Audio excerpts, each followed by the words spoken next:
여러분 안녕하세요. 성경을 사랑하는 남자 예레미야입니다. 골로새서와 에베소서는 흔히들 쌍둥이 서신이라고 불립니다. 그만큼 골로새서와 에베소서가 다루는 메시지가 굉장히 유사하고 비슷한 표현들이 많은데요. 그럼에도 불구하고 에베소서는 다른 바울 서신과는 다르게 독특하고 굉장히 중요한 메시지를 전달하고 있습니다. 그렇다면 에베소서는 어떤 메시지를 전하고 있을까요? 그리고 그 메시지는 오늘 우리에게 어떤 메시지를 던져주고 있을까요? 지금부터 한번 파헤쳐 보도록 하겠습니다. 구독과 좋아요, 알림 설정 부탁드릴게요.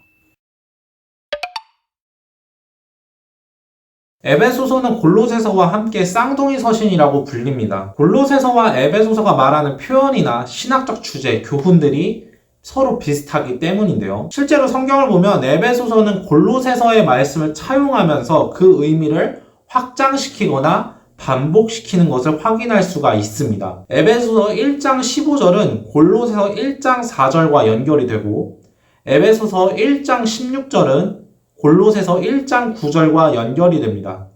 에베소서 1장 17절에서 19절까지의 말씀은 골로새서 1장 9절에서 12절과 연결이 되고 에베소서 1장 21절, 22절 말씀은 골로새서의 중심 주제였던 골로새 송가의 말씀이 사용된 것을 확인해 볼 수가 있습니다. 이외에도 여러 차례 에베소서와 골로새서의 내용들이 유사한 것을 우리가 확인해 볼 수가 있습니다.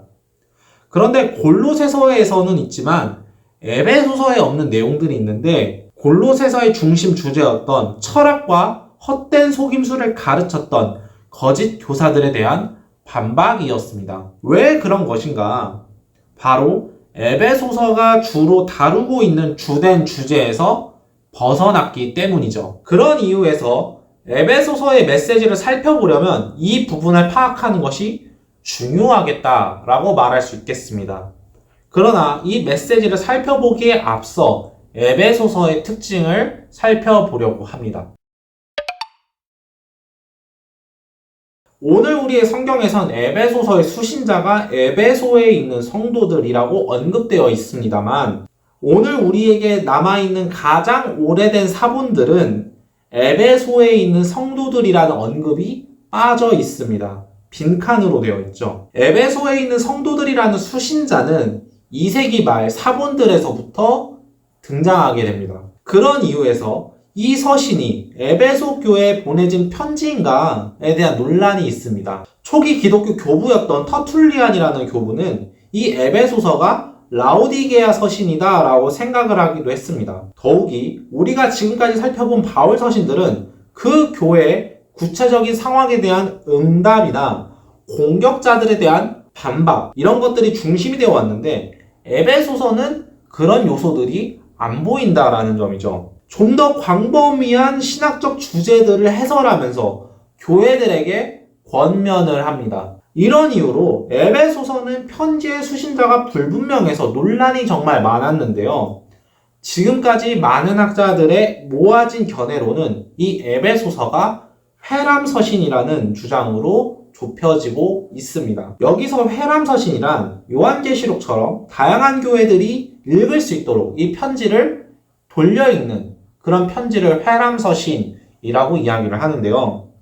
에베소서의 초기 사본에는 이 수신자란이 없다라는 점을 염두했을 때 이 편지를 보낼 적에 수신자란에 이 편지를 보낼 교회들을 여러 차례 기입했다라는 것입니다.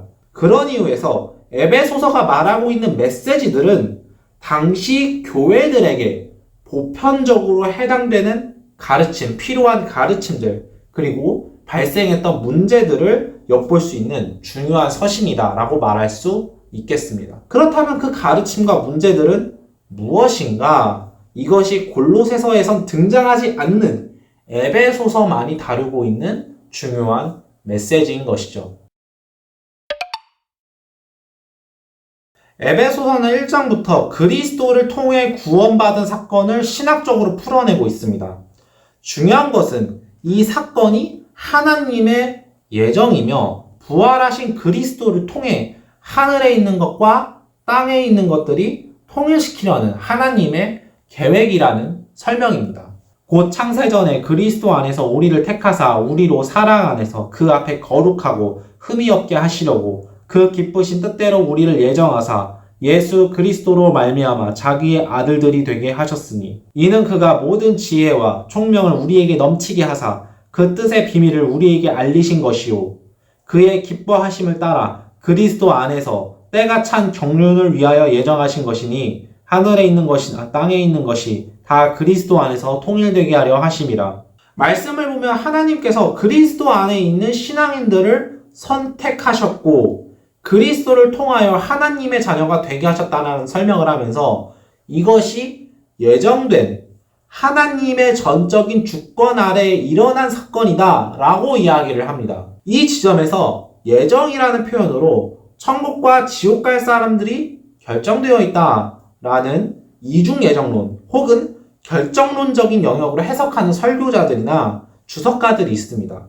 해석의 차이는 있지만 저는 이러한 해석을 긍정하지는 않습니다. 나중에 요한복음을 다룰 적에 설명하겠지만 성경은 하나님께서 모든 존재들의 운명을 이미 결정하셨다는 결정론적인 이야기를 하지 않습니다. 하나님이 택하셔서 믿음을 선물로 주셨고 그 믿음으로 구원케 하셨다는 전적인 하나님의 행위를 말하죠. 바울이나 요한이 대표적으로 예정론자죠. 그런 이유에서 간혹 구원에 대한 신학적인 담론으로 인간과 하나님이 같이 협력해서 구원을 이룬다는 신인 협력설이나 인간의 의지로, 인간의 공로로 구원을 쟁취한다 이런 식의 주장들을 하는 사람들이 있기도 하는데 이런 주장들이 성경과 반대되는, 성경이 이야기하지 않는 그런 내용들을 말한다고 이야기할 수 있겠습니다. 이렇게 에베소서 1장은 하나님의 주권적 선택에 따른 구원받은 자들에 대해서 길게 신학적으로 논증하고 있는데요.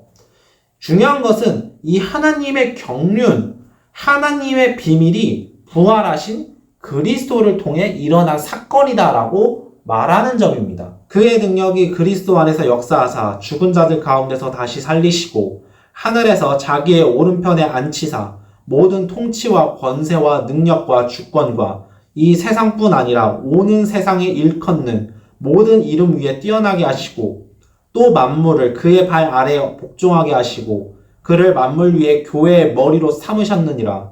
교회는 그의 몸이니 만물 안에서 만물을 충만하게 하시는 이의 충만함이니라. 이 말씀은 골로새 성가를 차용한 말씀입니다. 그런데 골로새 성가와는 조금 다른 점이 있죠.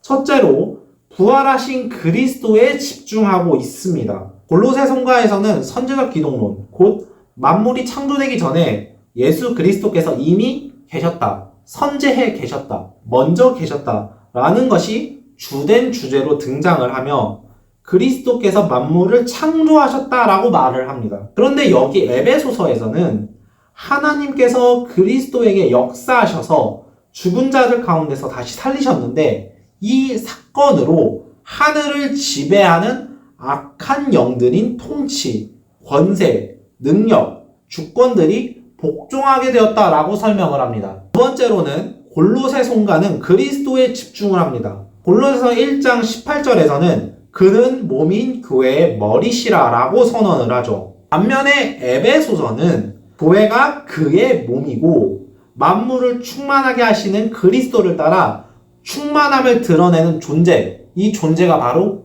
교회다라고 교회를 굉장히 강조하고 있음을 살펴볼 수가 있습니다. 아니 그렇다면 왜 에베소서는 이렇게 교회의 강조점을 두려고 하는 것일까요? 이것이 에베소서가 기록된 당시 교회들에게 나타난 문제이고 그 문제를 해결하기 위한 권고, 메시지라는 것이죠. 에베소서에서는 반복되고 지속적으로 언급되는 유사한 표현들이 있습니다. 그는 우리의 화평이신지라 둘로 하나를 만드사 원수된 것 곧 중간에 막힌 담을 자기의 육체로 허시고 법조문으로 된 계명의 율법을 폐하셨으니 이는 이 둘로 자기 안에서 한 새 사람을 지어 화평하게 하시고 또 십자가로 이 둘을 한 몸으로 하나님과 화목하게 하려 하심이라. 몸이 하나요 성령도 한 분이시니 이와 같이 너희가 부르심의 한 소망 안에서 부르심을 받았느니라. 주도 한 분이시요 믿음도 하나요 세례도 하나요 하나님도 한 분이시니 곧 만유의 아버지시라. 만유 위에 계시고 만유를 통일하시고 만유 가운데 계시도다. 우리 각 사람에게 그리스도의 선물의 분량대로 은혜를 주셨나니 그러므로 이르기를 그가 위로 올라가실 때 사로잡혔던 자들을 사로잡으시고 사람들에게 선물을 주셨다 하였도다. 말씀을 보면 확인해 볼 수 있지만 둘이었던 것이 하나가 되었다. 몸이 하나다. 성령이 한 분, 하나의 부르심, 하나, 일치, 통합을 말하고 있습니다. 그런 이유에서 다른 바울 서신처럼 분열의 상황이구나 라고 생각할 수 있습니다. 그렇다면 어떤 분열이냐라는 것이죠. 에베소서는 이를 상세하게 보도하고 있습니다. 그때 너희는 그 가운데서 행하여 이 세상 풍조를 따르고 공중에 권세 잡은 자를 따랐으니 곧 지금 불순종의 아들들 가운데서 역사하는 영이라. 긍휼이 풍성하신 하나님이 우리를 사랑하신 그 큰 사랑으로 인하여 허물로 죽은 우리를 그리스도와 함께 살리셨고 또 함께 일으키사 그리스도 예수 안에서 함께 하늘에 앉히시니 이는 그리스도 예수 안에서 우리에게 자비하심으로써 그 은혜의 지극히 풍성함을 오는 여러 세대에 나타내려 하심이라. 그러므로 생각하라. 너희는 그때 육체로는 이방인이요 손으로 육체에 행한 할례를 받은 무리라 칭하는 자들로부터 할례를 받지 않은 무리라 칭함을 받은 자들이라. 2장 11절의 말씀을 보았을 때 에베소서의 서신자들은 아마 이방인들을 지칭하는 것 같습니다. 그런데 그때 너희는 이러했다 라고 말하는 것을 미루어 보면 현재 이 이방인들은 이미 믿는 자들이죠. 그런 이유에서 에베소서가 기록된 당시 교회들은 유대인 출신 그리스도인과 이방인 출신 그리스도인들 사이에 분열이 있었다라는 것을 확인해 볼 수가 있습니다. 마치 로마서가 다루고 있는 주된 주제처럼 교회 내에서 유대인 그리스도인들과 이방인 그리스도인들 사이에서 갈등이 있었다라는 것을 알 수가 있죠. 그런데 에베소서에서 바울은 이 문제를 한 차원 더 나아갑니다. 왜 이 분열이 생겼냐라는 것이죠. 바로 하늘의 영역에서 활동하는 영들에 의한 것이다 라는 것이 바울의 응답입니다. 이게 무슨 소리냐? 에베소서는 하늘에서 활동하는 악한 영들의 존재를 여러 차례 고발하고 있습니다. 2장 2절에선 공중의 권세 잡은 자를 말하고 있고 1장 21절에서는 악한 영들의 통치, 권세, 능력, 주권을 언급합니다.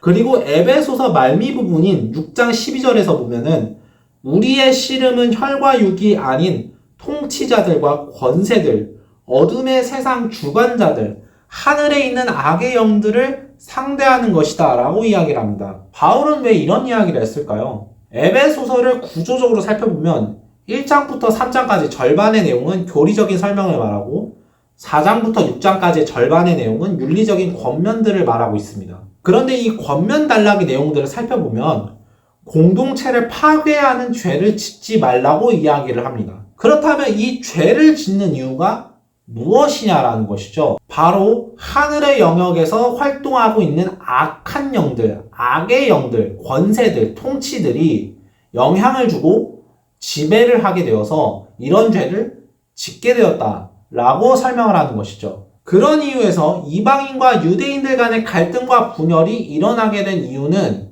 이 악의 영들에 의해 영향을 받고 지배받기 때문이다 라고 이야기를 하는 것입니다. 그런 이유에서 둘이 하나가 되는 것에 대한 메시지가 에베소서에서 주로 이야기가 되는 것이죠. 주목할 것은 이 하나가 되는 것이 교회의 정체성이고 본질이라고 에베소서는 말하고 있습니다. 이 정체성이 부활하신 그리스도와 연결이 됩니다. 그의 능력이 그리스도 안에서 역사하사 죽은 자들 가운데서 다시 살리시고 하늘에서 자기의 오른편에 앉히사 모든 통치와 권세와 능력과 주권과 이 세상뿐 아니라 오는 세상에 일컫는 모든 이름 위에 뛰어나게 하시고 또 만물을 그의 발 아래 복종하게 하시고 그를 만물 위에 교회의 머리로 삼으셨느니라. 교회는 그의 몸이니 만물 안에서 만물을 충만하게 하시는 이의 충만함이니라. 허물로 죽은 우리를 그리스도와 함께 살리셨고 너희는 은혜로 구원을 받은 것이라. 또 함께 일으키사 그리스도 예수 안에서 함께 하늘에 앉히시니 이는 그리스도 예수 안에서 우리에게 자비하심으로써 그 은혜의 지극히 풍성함을 오는 여러 세대에 나타내려 하심이라. 그리스도께서 부활하신 사건은 만물을 하나 되게 하신 사건입니다. 동시에 하늘의 영역에서 활보하고 다니는 악한 영들이 굴복하는 사건이기도 합니다. 핵심은 교회가 그리스도의 몸이면서도 하나님께서 주님의 부활과 함께 교회도 함께 살리셨기 때문에 악한 영들 또한 교회에 굴복할 수밖에 없다라는 사실입니다. 이러한 에베소서에서만 발견되는 독창적인 에베소서의 교회론을 우주적 교회론이라고 부릅니다. 교회의 중요성은 무엇인가? 하나님께서 만물을 충만하게 하시는데 그것을 드러내는 것이 교회의 역할입니다. 그러나 현재 교회는 이방인 그리스도인과 유대인 그리스도인들 사이에서 분열과 갈등의 상황이 벌어지고 있죠. 이 분열은 악의 영들에 의한 현상입니다. 그러나 부활하신 그리스도를 통해 모든 만물들은 그리스도에게 복종했습니다. 그리고 교회는 그리스도의 몸이기 때문에, 그리고 그리스도와 함께 부활했기 때문에 이런 분열의 현상이 일어날 수가 없다라고 바울이 이야기를 하는 것이죠.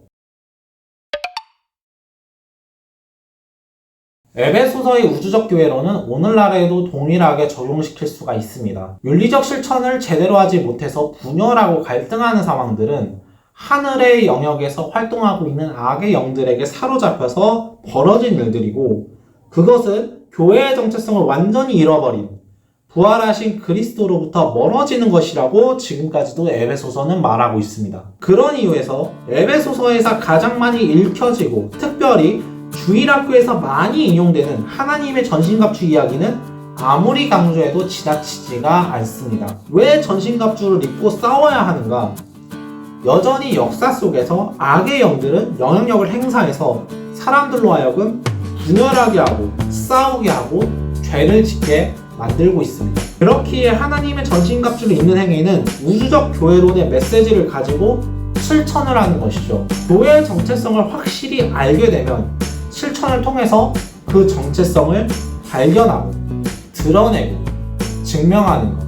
하나님께서 그리스도를 부활하신 것처럼 교회도 함께 부활하여서 악의 영들의 지배에 굴복하지 않고 싸워나가는 것, 하나된 교회를 지켜나가는 것, 증명하는 것, 이것이 에베소서가 오늘날까지 우리에게 던져주는 메시지라고 말할 수 있겠습니다. 오늘 영상은 여기까지입니다. 도움이 되셨다면 구독과 좋아요 한 번씩 눌러주시고요. 저는 다음 영상에서 찾아뵙도록 하겠습니다. 그럼 모두 안녕.